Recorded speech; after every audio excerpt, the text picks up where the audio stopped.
Welcome to the 10X Blueprint Podcast, your guide to unlocking 10X growth through AI, AR, and Web3. Join Simone Knight, billion-dollar media strategist and founder of Brandiverse Marketing, for discussions with industry leaders about harnessing the power of tomorrow's technologies today. Let's step into the Brandiverse.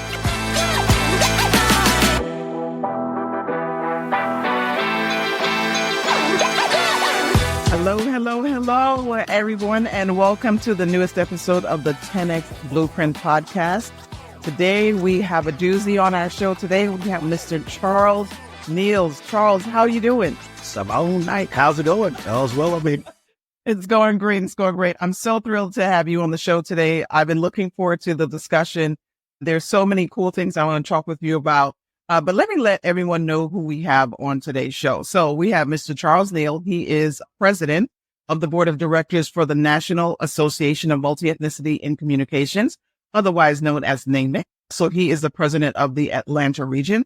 He leverages his role to positively impact corporate communities, aligning his professional endeavors with his personal mission and purpose. Charles is all over the place. He is an amazing humanitarian and works so well with so many organizations. He won't say this, but he was recently named as Man of the Year by the STEM Atlanta Women Organization. So congratulations on that, naming Charles.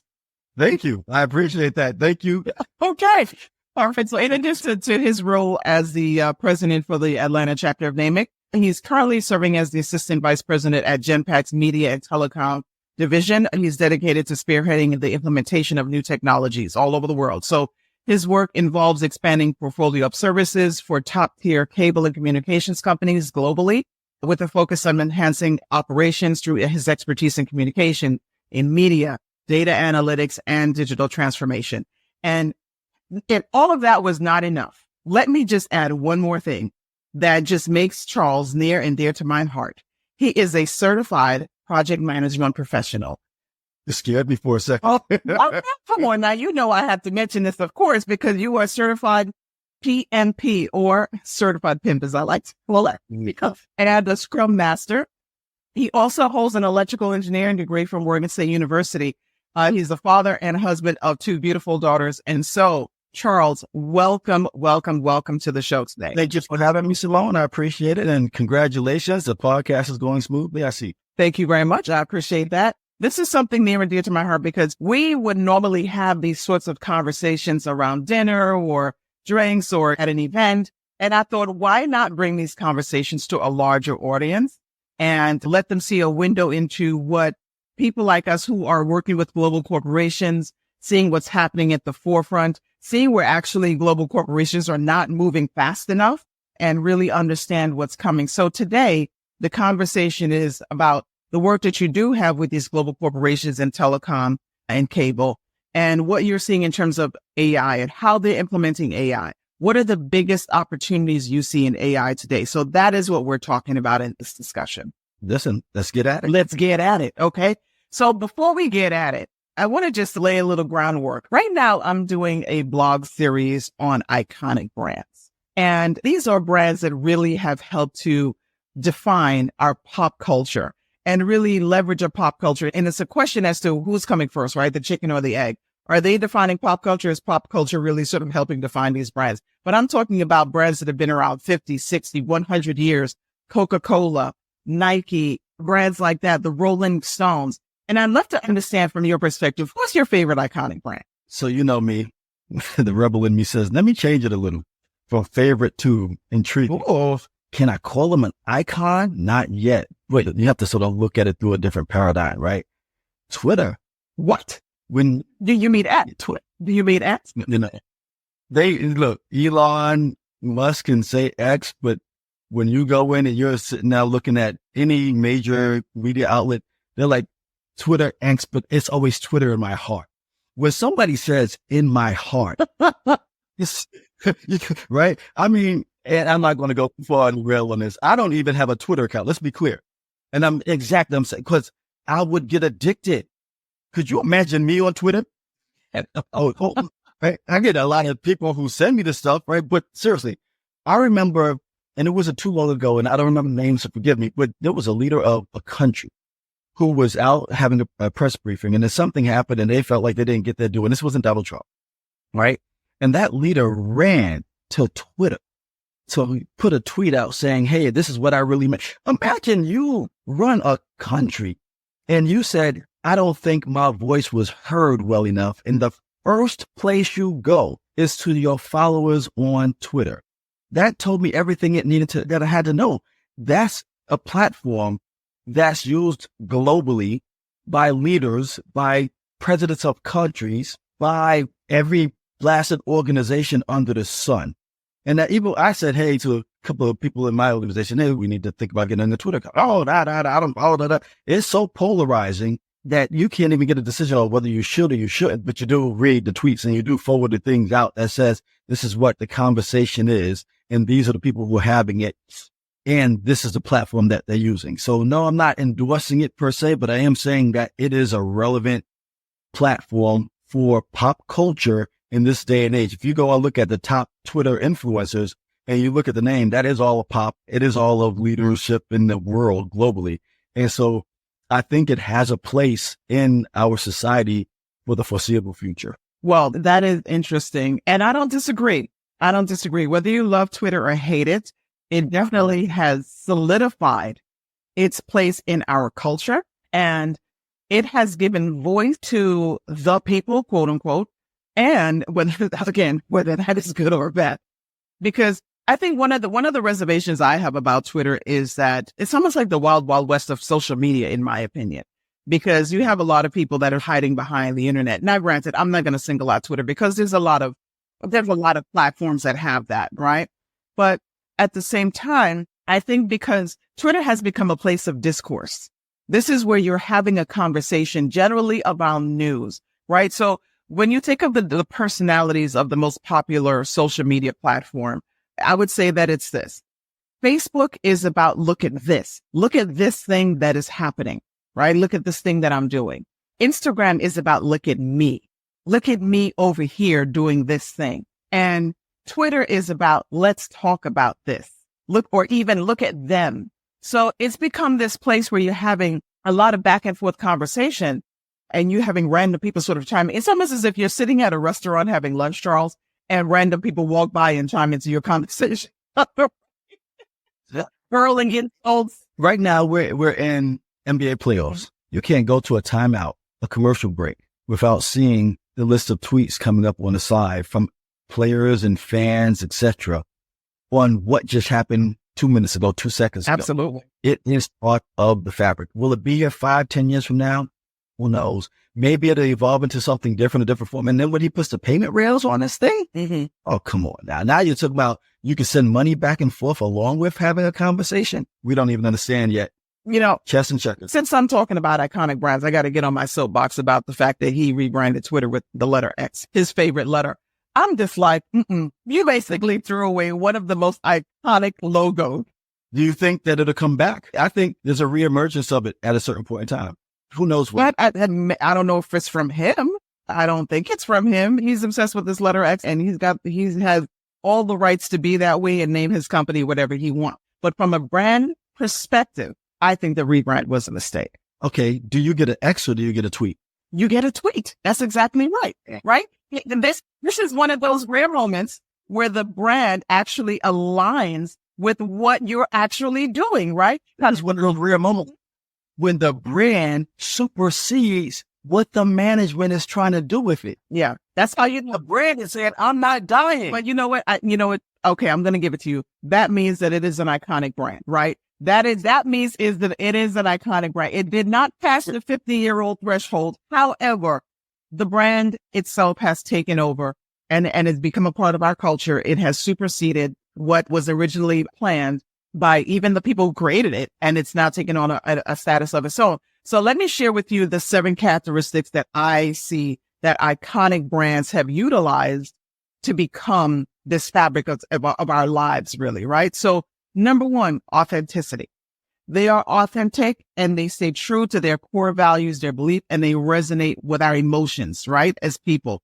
That's 1. Number 2, culture relevance. They evolve with the times, always staying part of our heritage and maintaining what's happening in terms of shifting trends. Number 3, community building. They build a strong community, strong, vibrant community where people are really wanting a sense of belonging and camaraderie. And that's all part of what they're doing. So far, I would say that Twitter is going 3 for 3 so far by listening. You got Black Twitter, Black crypto Twitter. I didn't even realize you had subcategories from Twitter. Right. I didn't, exactly right. There's the Black Twitter, the crypto Twitter. I'm sure there's every sort of culture. There's a subgenre of Twitter. Okay. Number 4 on my list, emotional connection. They evoke strong emotions and memories. Yeah. There's a lot of emotional connection and strong emotions when it comes to talking about Twitter. Listen to our conversation right now. Number 5, consistent branding. Okay. So Twitter almost had it. You have, I'm trying to change the brand here, but like you said, maybe people will resist it and the bird will come back. Number 6, innovation and adaptability. Yep. They're adapting. We just talked about all these little subgenres and we talked about adding payment systems and all that. And the last thing is engagement and interaction, right? They actively engage their audience and two-way communication and dialogue. And as you mentioned, Twitter is a big part of what's happening with the basketball teams and just sports in general. People always take to Twitter and talk about their opinions on things. So perhaps you're right. I was thinking in my definition of iconic brand, you had to be around for at least 50 years. But I would venture to say, Charles, that you are right, that Twitter is becoming an iconic brand. And it does meet all of the 7 characteristics that I've laid out. So yes, you nailed that. All right. So let's get into today's conversation about what we see coming in AI. The world shifted in November, December of 2022 when ChatGPT was announced. And basically Q1 in 2023, when a lot of people really started latching onto it, it grew its audience faster than anything else in the world. Whereas like Facebook took like 2 months to reach something like that. So the growth is fantastic with ChatGPT. Obviously that has been evolving. And then you have these other AI platforms that are coming out every day. There's something new to do generative AI with text to text or text to image. Now you have all of these video generators that are coming out. I mean, there's a lot of deep fakes. I mean, there's a lot of pitfalls and watch outs and guardrails that are still necessary for us to catch up. But when you're out there implementing technology strategies with these global corporations, what are you seeing that's coming in terms of AI and how they are using it? This is still all about the customer experience. When you start having a conversation with leaders about what are their biggest challenges and their goals, it's really about revenue acceleration, revenue recognition, churn reduction, and all that is based on how you treat the customer. So the more information you have on the customer by itself is just information, right? You can run some analytics on it to say, oh, okay, this percent does this percent does that. But when you're trying to go into a greenfield environment area where there's nothing at, and you have data points that says, hey, demographically speaking, this person makes this amount of money, and you have their spending trends, etc. When you lunge all of that together and put it through an engine, sometimes you get an outcome that's not mature yet, but over time it does mature, that says, if you go to this customer with this product mix and with these price points, your percent chance of gaining them as a customer is a lot higher. Same scenario is if you have a customer that was considering leaving, they've called a few times, their billing has had problems or they've had mechanical issues, etc. All of that is data that comes in that, once again, you put it through different engines. And I'm not talking about just analytics and machine learning, but just predictive and AI. And you have an opportunity to then put an output that says, I think this customer is preparing to leave. They have all of the hallmarks of a person who's just aggravated and agitated and says, I want out. Make these adjustments, right? Or customer that calls in, right? Now you can put a chat bot for everybody knows what a chat bot is right now, but you can, within those chat bots, see if customers calling in and they're upset, they're angry, give them a red symbol. And now you're giving them suggestions over time that gets them from red to a intermediate color to a green color, right? So let's just say red, yellow, green, right? So they go from red to yellow to green. That yellow is like, okay, they're not as upset as they were, but now in that green state, they're much more amenable to whatever it is. They're no longer on their soapbox like, I hate you, I'm leaving, etc. Now they're like, okay, you know what? I appreciate what you told me. And hopefully That's a human on the other end that they're talking about. Just from a job perspective, right? But from an efficiency standpoint, they may have made it a chatbot that said, hey, we're able to do these things with an automated persona that brings them through a flow. Then when you're looking at equipment, all of these manufacturing organizations or even telecom, et cetera, you have all these switches, routers, et cetera. These things have to be maintained. They don't just stay up and running forever without any friction, right? No, but to get to a frictionless environment, if you have data that's coming out that says, hey, I've been running for like 5 years straight and never had a break. Break one happens, break two happens. It could be systematic, a problem that's going to occur. Now you have all of this historical records that say, hey, when we start to see these things happening in sequence, something can happen 2, 3, 4, 5, 6 months down the line. Let's get ahead of that. All of these things are saving you money as a corporation that says, if we can do preventive maintenance or predictive maintenance up front, we won't have as many breakages, which will get to downtime, which then goes back to a customer that says, why is XYZ not working? Thus the churn goes up. Getting all of these things in place, you can use AI that gets you along the way, right? Fraud, even in HR, right? You have tens of thousands on these multinational of employees. Once again, all of this data comes in. How often are they in? How often are they sick? And talk about employees. Who's my rock stars? What learnings have people had? And you bring all of this information together and it gives you the ability to give your HR professionals insight that they probably wouldn't have had if they were just looking at the data one-on-one. You would probably have to be a 30, 40-year professional to be able to say, oh, yes, this is what's going to happen. But when you're bringing in 1, 3, 5, 10-year professionals, 10 maybe on the higher side, and you're able to provide them this single pane of glass of information that then says, hey, this is the way we could look at our organization, or down to the individual, whether it's an employee or a customer, product set, et cetera. AI enables all of these levels of insights, level of predictability, level of best next action that allows for a company to save money and or accelerate their revenue. So having said that, I mean, obviously there's a lot of exciting opportunities when it comes to AI, but there's a lot of scary things too. Recently, you have OpenAI released Sora, right? The video generator. And people are super excited about it, but also very wary because it looks very real and it is completely fake. Now, from a marketing perspective, I look at that and I see, oh, wow, there's an opportunity for some amazing efficiencies and some amazing creativity with that. But then the flip side of that is there's a big opportunity for fraud, for misuse, for misrepresentation. How do you see basically organizations looking at this from a governance and guidelines perspective within their operations, protecting their brand? What are you seeing out there for that? This is going to be a hard fight. You have two sides of a coin, right? You're always going to have, let's call it the bad actor side. And then you're going to have the individuals who are trying to run their organization, let's say, in a moral and just way, right? Hopefully they don't blend too much. But in that environment, you're going to have AI be able to identify when there's fraudulent information or fraudulent activity that's occurring. And what's going to happen is models are going to evolve. The model that says I'm going to do fraud detection have to evolve faster than the models of the individuals who are trying to commit the fraud. And it's not going to always be in balance. You're going to have one leading the other, right? When computers came out, you had to have Symantec and others that said, hey, let's look at virus. Why? Because somebody created viruses. And so as the viruses, as the malware, et cetera, increase, the protection had to increase as well, right? And so you localized, identified, and then you prevented. Then they figured out a way to say, oops, you know what? They caught onto us here. Let's evolve it. AI is just going to make that 10 times faster, but it's going to be 10 times faster on the detection side as well. And so the problem is that delta between detection. If that delta is too long, then we have a problem. If that delta is shrunk, then yeah, we can get ahead of it.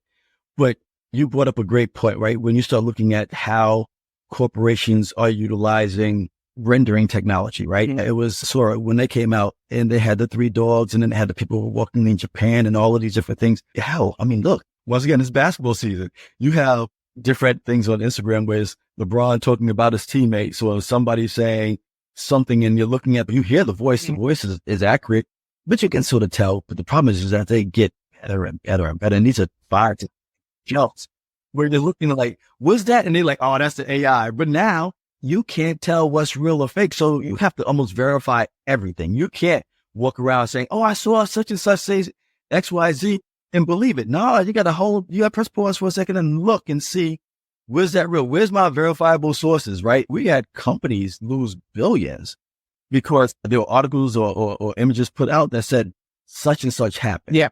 And it wasn't true. And it took an hour, 2 hours. But in our environment where you have machine trading or AI trading, you have the ability to have fluctuations that happen instantaneously without verification. Once again, that gap, that delta between incident and detection and verification is enough to lose billions of dollars. Well, it's happened. I don't know if you've seen that there was an incident in the news. I believe it happened last year where there was a company that lost tens of millions of dollars because the CFO's voice was faked. And so someone was able to call an employee. They actually also hacked the CFO's information. So they were able to call an employee and ask for certain financial information that then allowed these hackers to gain access to the company's actual financials. And they lost tens of millions of dollars. They did it real time on 60 Minutes. Could this show you what it would look like? Come on, right? I feel bad for the parents and the grandparents that are getting these calls from the children and dire. Yeah, they're in some country and need $20. Well, I mean, what do you do, right? You're like, oh my God, is it real? Is it not real? What's the risk of? Do I send them or not? I actually had this conversation with my daughter. We were laughing, but it's a thing. I said, we're going to have some sort of safe word. Some sort of word within you. For instance, you have a child in college, or they could be in many different places. You probably have to have some sort of word that says, tell me that this is really you, right? Because you need that verification. It's low tech, but something like that is not going to be hacked, right? If it's something that you don't have to write down anywhere, then it just lives within you, and that's what it is. But Simone, here's a crazy thing, and I don't think we're there yet. But I mean, obviously you got to go into your phone and change the settings that says don't let the voice inputs get recorded, etc. But we've been together where we've had a conversation and an hour later you look at your phone and you see something like, wait a minute, hold on, how did this pop up? We just talked about this thing, like, oh God, it's listening to me. What is low tech now? How do you, hey girl, listen, the next time you call me with a problem, I need you to tell me the safe word. Well, Dan, you text me the safe word and I forgot it. We'll look it up. And all of a sudden AI is looking it up before hey, you have to get in a blockchain. It's going to have to be in your crypto wallet and stuff like that. So I'm like, look, I'm going to send it to you right now. Right, come on. You know, I'm afraid to give. I was about to say sensitive information that you can't pass it to people if they don't have the same level of scrutiny that you have. Like right now, sending individuals who are not aware any financial information, you ain't sending anybody no passcodes, anything like that. You can't send to individuals if right now, when you start looking at elderly parents, let's say we're at that age where now parents have memory issues, etc., right?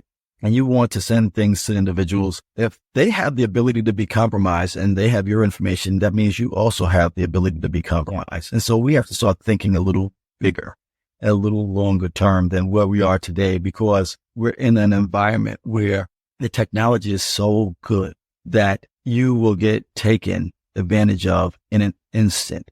I was watching a movie, as crazy as the movie was, called The Beekeeper with Jason Statham. People are scamming individuals like never before.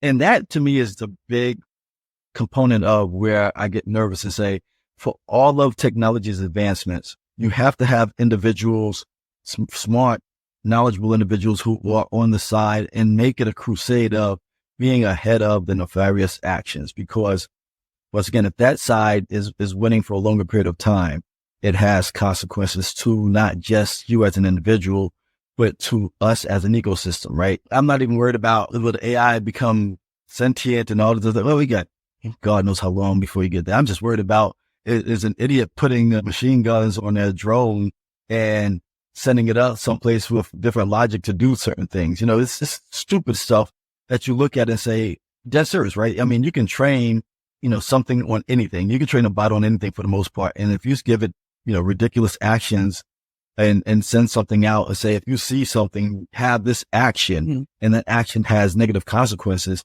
we don't have an understanding right now of what that really could look like. Some idiot running around a mall doing A can quickly turn into an environment where somebody sends something out autonomously to do something and have an action. Are we there yet? I hope not.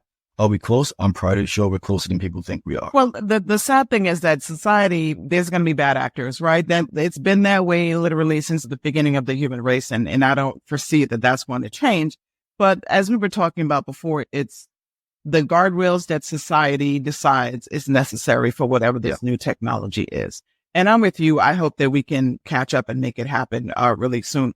So let's switch gears for a little bit. So I recently came across something that I was just like, oh, what is this? So now as AI evolves and becomes more and more part of our daily lives, it is now going into spaces that we probably haven't really looked at a lot recently. One of those spaces is search, like Google search, Bing search. And so when it comes to businesses, e-commerce, all of that, the way companies get found online is through search engine optimization. Okay. SEO for short. And you put your keywords in your website and the crawlers from the search engine companies will come through your website. So when Simone types in sparkly glasses, then that information will show up in the search for me to look at what the different options are. Okay. But AI is changing the game on that too. So now we're looking at something called GEO. Have you heard of that? GEO, Generative Engine Optimization. Okay. So now the question is SEO dead? What are businesses going to do who build their entire existence online based on the science of SEO?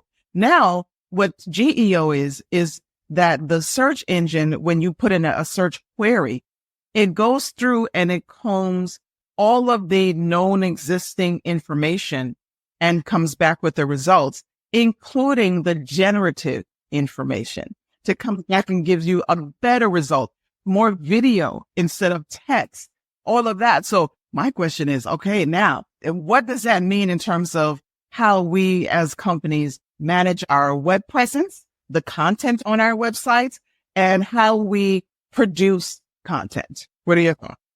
You evolve or you become Blockbuster. As simple as that. Oh, listen, I was a Blockbuster stockholder. I know it well, right? I'm talking from pain. I'm not talking from, I didn't evolve. I own Netflix now, but I sure didn't evolve way back then when I could have saved thousands of dollars. Mm-hmm. No, but seriously speaking, right now, even with my daughters, they're 20 and 17. When I'm talking to them, I don't talk to them in the guise of, oh, go to Google or any of the other search engines. I'm looking at them saying, hey, go to Gemini or go to, OpenAI, use 4 point whatever, and let that be why? Because you get more qualitative responses back. And so now, if I'm a company and I'm starting to look at my strategy, I have to take all of that into account, right? That says, how do I evolve my presence? How do I evolve the format of the information that I'm giving to my customers so that way I can be credible and visible in this new world? And that's why you hire different companies to go out there and say, let me see, here's your strategy today. Is it evolving to where you need to be at? Is your roadmap clean?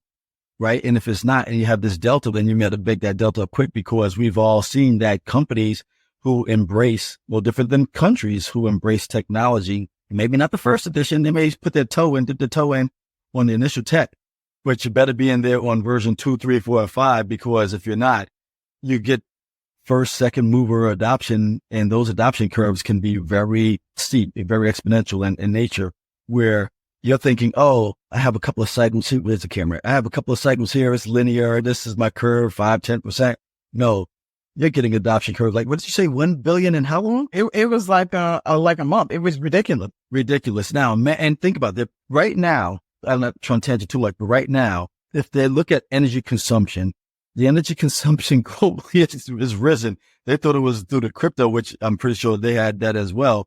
But now they're looking at it because of the use of AI and these AI engines. I mean, there's a reason why NVIDIA and other companies are rising the charts. What, 2-3 trillion now is the market cap? Cause of the adoption. And it is sticky this go around. Why? Because you have processors now that are able to run at speed that allow for the computation to go at speed. And then you feed that back in, and that loop continues and continues and continues. And now you're upgrading the networks that go along with it. And you have use cases that are actually implementable. Mm-hmm. And this is still the infancy of that. So yeah, today, if companies aren't making the adjustment while you're in an infant state, when you become an adolescent, when you become a teenager, 5, 10, 15 years from now, those who did not adapt will perish. I want to be nicer right with it, but think about it. And a video graphics card company that was making what? It wasn't in the tens of billions X years ago. Now it's a multi-trillion dollar company, right? And so probably on its way to becoming the number one company in terms of market cap in the world in probably the next couple of years or so, just because the fact that they saw a trend, they spotted it, they got on it, and they made the adjustments, right? Now Qualcomm is doing something similar where they're getting their GPUs out. But when you start looking at these companies, these big tech companies that are leading the trend, they're also integrating in with blockchain technology that says, how do we get this on the chain and allow for what will be ultimately a truly digital ecosystem over time as you go from analog systems to digital globally? We haven't even begun to see what the true impact is. Tokenization of Larry Fink's goal of tokenizing everything that he can. Now you're talking trillions, not one, two, you're talking tens, if not hundreds of trillions of dollars that is going through a transformation. And as it goes through these transformative iterations, the companies that are at the forefront of them, they change dramatically, because now when you really look at the available opportunities that are out there from a market sizing perspective, 100 trillion is a hell of a lot of money, right? Think about it. When you talk about real estate and you start talking about how you change the real estate environment, utilizing the tools. About a month ago, I think I read an article where the closing agents are going to adjust because of the ability to utilize the AI technology, utilize blockchain, etc. Where now you have an option of who pays for what and to what degree people are doing things. You may get to a point where you're just filling out a little form and it's going in through legal, like doing all of the necessary paperwork and having a frictionless experience on how you buy and sell real estate or anything for that matter. And so I don't know the last time you booked a trip, but if you said, I'm going anywhere for 5, 10 days, but your first stop used to be a travel agent. Now your first stop is, hey, whatever, I saw this prompt that said 50 years old, plan a trip for me to Europe. I want to spend this amount of money. I want to see these types of things and a couple other things. And it came back with a full-fledged itinerary that you looked at and said, damn, that's not bad. That's better than, first of all, it was within 5 minutes. Mm-hmm. So you didn't have to get on, and it gave you flights, gave you times, gave you prices.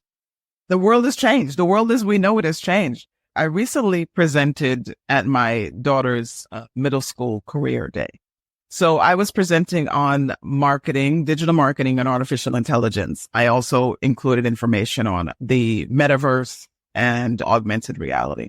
And I was surprised that some of the kids in there actually didn't know as much as I thought that they did, but there were one or two that knew a whole lot, right? And it's pretty interesting. But you know what I realized, Charles? What was confirmed to me? That these kids have no idea about data privacy and understanding the value of data and how it has become more and more a part of our culture and society, but definitely their culture and society, because these kids are on the edge of Gen Z and Gen Alpha, right? Because Gen Alpha is like 12 years old and younger right now. And so Gen Alpha really is growing up with AI. It's almost the only thing that they know, right? They're AI native, yeah. Right? They're the AI natives. And so I was talking to these kids and I was explaining to them, the link between data and digital marketing and AI and how that impacts their lives. And so I started off my talk by holding up my cell phone and my debit card. And I said, how many of you today in this room have a cell phone with you? And they all raised their hand. It's like, 20 or 30 kids in the room. And I'm saying, between your cell phone and your debit card, I know everything there is to know about you as a digital marketer. And the teachers looked at me with a whiplash, like, what are you talking about? And so I started off the conversation there and explained to them some things that they should and shouldn't do, right, when it comes to social media and just general search. But in general, like, what is your life like today with AI? How is marketing impacting your life with AI? And how do you maneuver through that in a way that enriches your lives while minimizing the danger? So I went through all of that with these 13-year-old, 12-year-old kids. And I mean, at the end of it, the teachers were literally calling in other teachers to watch the talk and bringing in kids from other classes because there were things there that they hadn't yet thought about, that they didn't realize was already happening. I was showing them innovations in artificial intelligence and the metaverse in terms of fashion, design, chain, things like that, that they were just like, wait, is this one young lady literally asked me, is this coming soon? I said, oh no, baby, it's here. When you gave your talk last year, I was looking at the audience like, where are y'all? What planet are y'all on?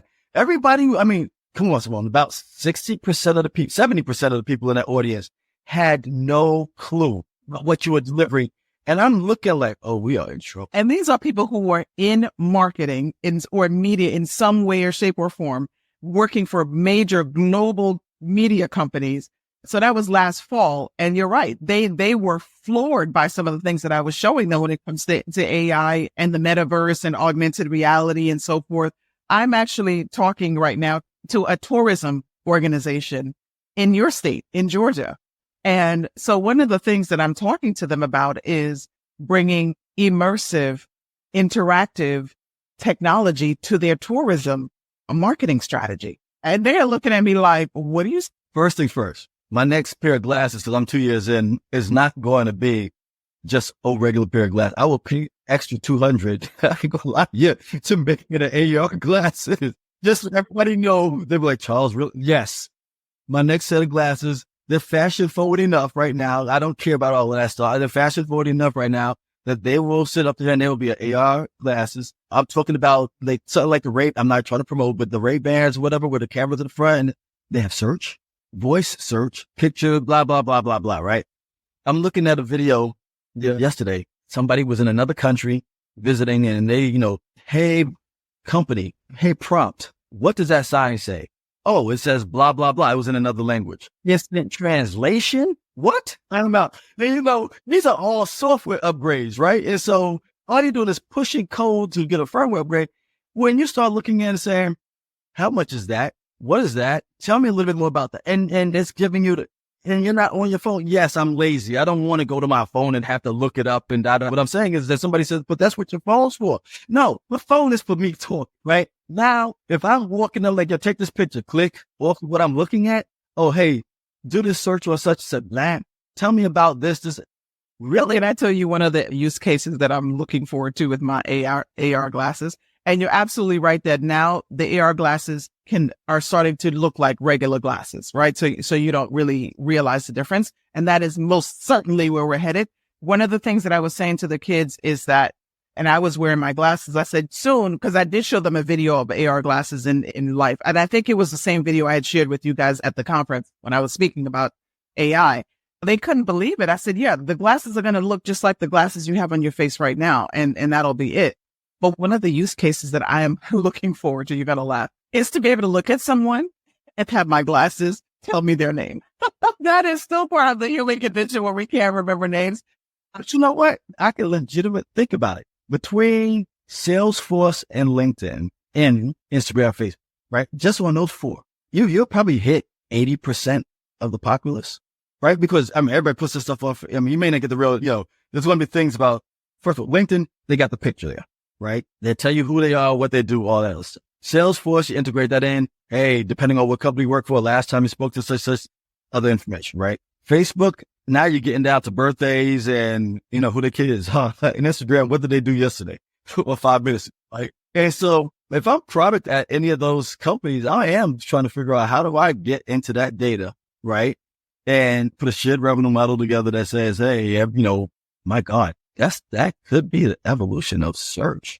Search right now is about, hey, I want to learn things about where I want to go, information that drive, but search in the future at that personal level that says, looking at you, I'm looking at you because I got a camera and it sees you. It can do facial recognition. And I tap a database and have it tell me the easy stuff.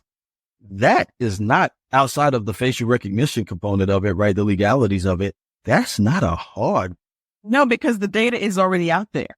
It's just it's a matter of aggregating the information. And your said shared revenue model, it's basically Facebook and all the other social media just giving you access to the product, which is you. You are the product. Who's the partner for Ray-Ban's glasses? Meta, right? I wouldn't be shocked if that wasn't a roadmap item. Well, then what? Okay, so yes. So let's string these things together, right? So Meta bought Oculus, right? And they changed their name to Meta. It's so funny because one of the kids in the classes, they recognized that. They were like, wait a second. I said, do you realize, because I was talking about the Metaverse and I explained what the Metaverse is. And I said, did you guys realize that Facebook changed their name to Meta, to the parent company? And some of them did and some of them didn't. Because these kids are not really on Facebook so much, but they know what it is. And then as we were talking about it some more, they were like, wait a second. Is that why they bought Oculus?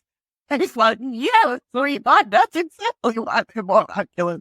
Congratulations. Business strategy. You just figured out their business model for the future. And so talking about all of this and connecting the dots as to, okay, you go from realizing that this metaverse idea is the future in some way, shape, or form. It hasn't fully developed in the way that they thought, but it's still developing, right? And then now you say, okay, well, there's this augmented reality piece of it. So we're moving a little bit from VR more to AR, now to extended reality. And you have all of these the data points, and you have the glasses that can connect these data points. So now you start to see where the breadcrumbs are being laid out for where we're going in the future. And absolutely, when I was in, one of the things I explained to the kids is that with these social media platforms, they're not free. Anytime you can't figure out what the product is, you are the product. Your data is the product.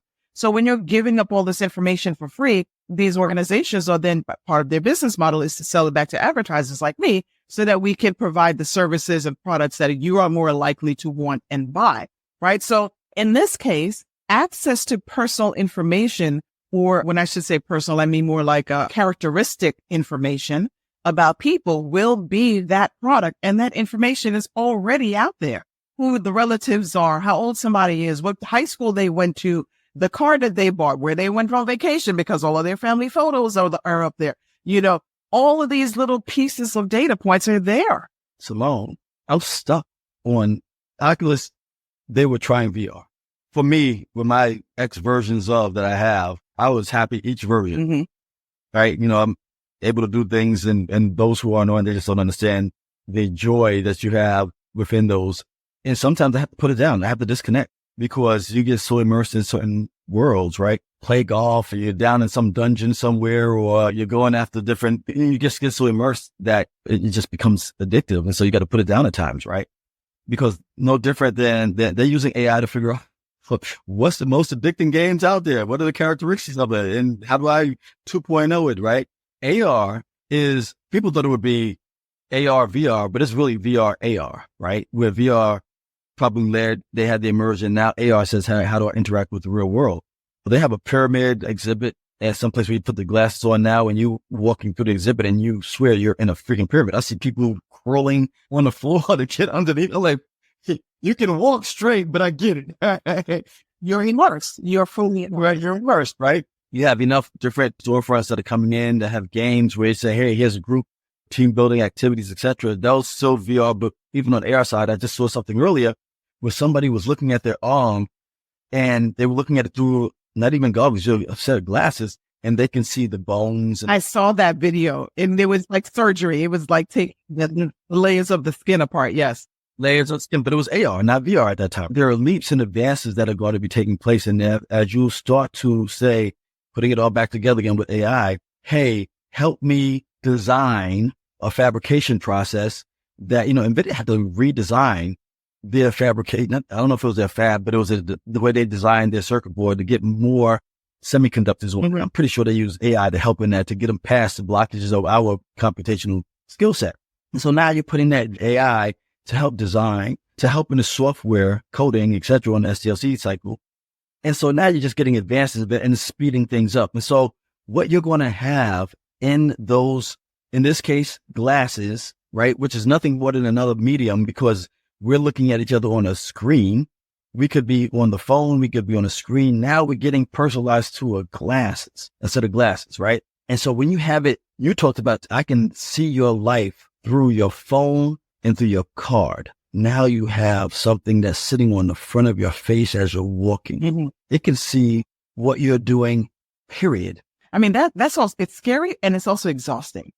I think considering how distracted we as a society already are, now when you're adding more data points to your daily life and literally in your field of vision, I think it's also going to lead to some more mental health challenges, more burnout. But before you go there, right, it's unobtrusive.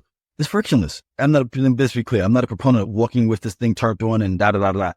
I don't know what kind of passive viewing it does. I don't know any of that stuff yet. Mm. What I'm saying, though, is I'm just saying the optionality is there. They get the battery life in there. They get the processing in there.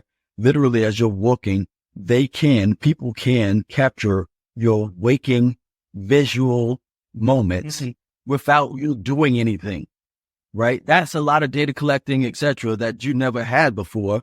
They never had before, because now, all right, I know where you are from GPS and all the other stuff here. I know what you're searching because you put it in, whether it's with your voice or you're typing it in, right? I can optimize, blah, blah, blah, blah, blah. But when now you're having something where it's visual in nature, that's an entirely different leap, right? And you said something earlier that made me say, not financial advice, but do the eyewear companies become targets to the companies that are doing the heavy lifting on the processing side, the Metas, et cetera, of the world? Because you said it, they went from an Oculus, right? Why? They figured it out. Hey, wearables. Okay, well, what wearable gives, right? Here it is. Put it on my eyes. Okay, now if I go to AR, that's no longer, I mean, Apple came out, the Vision Pro. Apple with the Vision Pro did two things. One, they made it. I won't say the device is cool, but they made it. Them people walk around the damn streets with the daggone things on. They try to make it the fastest. Yeah, but right? it's clunky. But the clunkiness is where it's supposed to be at version 1, right? They threw the kitchen sink in terms of options within it, right? What? Hey, I got spatial computing and da-da-da-da. They do everything at $3,000, $3,500. Why? Because now they want to be able to say, what sticks to the wall? What doesn't? What can we optimize? How do we get the form factor correct? Blah, blah, blah, blah, blah. The next version, the 26 version? Oh, good God. Whatever they come out with, we're not ready for it yet. And then you have the companies that are saying, hey, I'm not going to be able to duplicate all of that, but what can I get in a set of eyeglasses? Meta, Google, whoever else. Unless you decide that you want to open up an eyewear company, now you're going to have to then go in and say, I'm either going to partner or I'm going to buy these companies out. Why? Because they already own the market. I don't have to go back and reestablish that kind of brand, right? Cars now, what are you going to put on the windshields? It's all now visual. But I'm talking about what additional information will they be able to put there that won't be intrusive? I mean, they put it on passenger side instead of the driver side for certain things, right? That give the passenger. Why are you worrying about all of that? Well, we won't even be driving our cars anyway. Remember, that's out driving cars, right? We're not even going to be driving it. So it doesn't matter. You know what? Fair point. I can't even argue that way. I went to the Jetsons at first and I'm like, okay, we're not at the Jetsons, but we're in between, even though they do have a ride out to somewhere that I think over in Europe where it's literally a ride through sort of like dune buggies, but now with air cars. I will call air cars. It's not as levered. Is it like magless cars? I got to go back and look at it, but I'm pretty sure that they use AI to equalize this and this to say, hey, how do we get, the advances that are going to happen over the next 2 to 5 years. And I'm as well, let's say 2 to 5, I really mean 1 to 3. We don't understand yet. We truly don't understand it yet.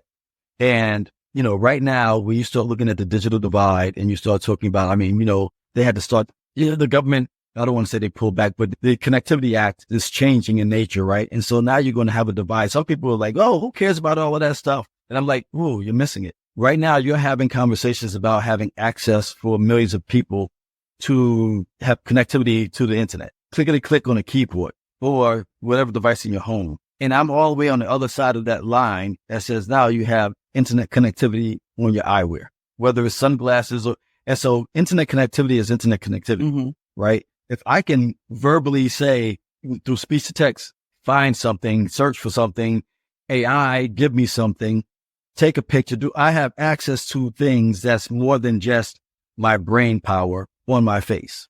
A person on the other side of the line doesn't have access to the internet to do any of that manually on a phone or on a keyboard. So that divide between the haves and the have-nots is going to be in leap years in nature, right?